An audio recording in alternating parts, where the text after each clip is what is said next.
I definitely felt that there were a lot of improvements to the workflows in SolidWorks 2024.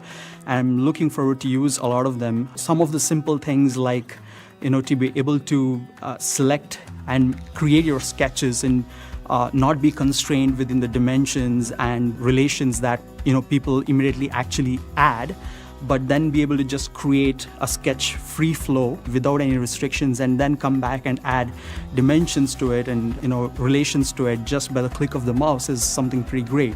My favorite is going to be the dimensioning. I'm going to have to say that's probably worth moving to 2024 for if literally there were no other enhancements in the software itself. It's going to save a lot of people a lot of time. I can't even fathom. Not to mention the sheer amount of hitting the escape button to exit out of the dimension command that people will save. Forget just the right clicks.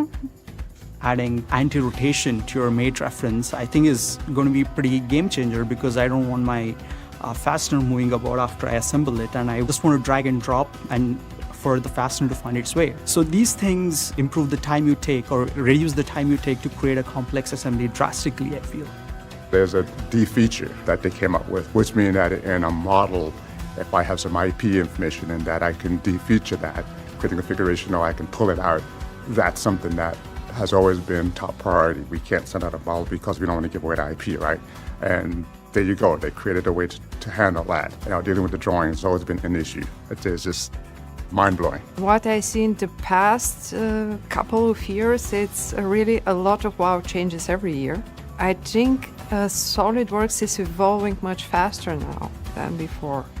So many times where people just, that's how I've always done it, which is my least favorite phrase on earth. Yeah, and you have some of those people too, they're still using SolidWorks the exact same way they did in SolidWorks 2000.